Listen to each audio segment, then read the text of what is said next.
The International Committee of the Red Cross says it has not been granted access to the bombed-out site of a prison camp where dozens of Ukrainian prisoners of war were killed in a missile strike.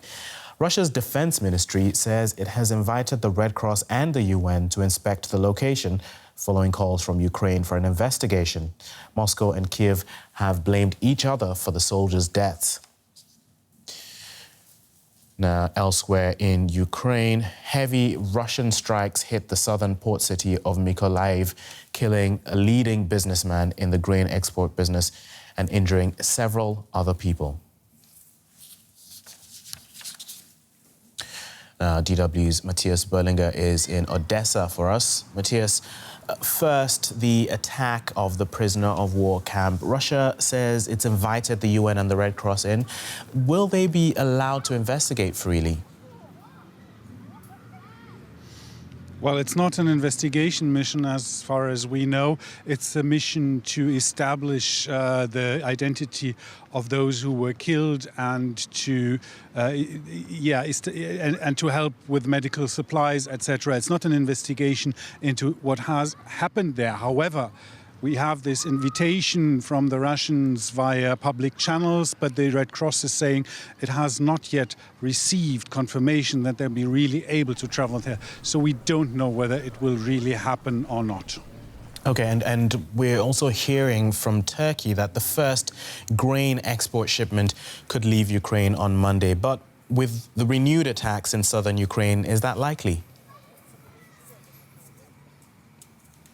I'm not sure whether there's a link between these attacks and these grain exports, because these attacks have been going on for quite a while, and they have started before that grain deal was signed. The attacks on Mykolaiv, I'm saying. Mykolaiv is one of the cities that has been shelled heavily since the beginning of the war. What is true is that these shellings have intensified throughout the past few days, and that the last night was probably the worst, one of the worst, if not the worst, since the beginning of the war, with 40 rockets hitting the city.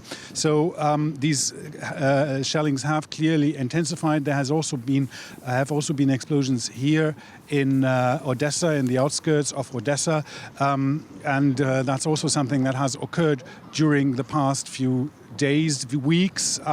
You can see behind me that people have somehow adapted to this, and they're not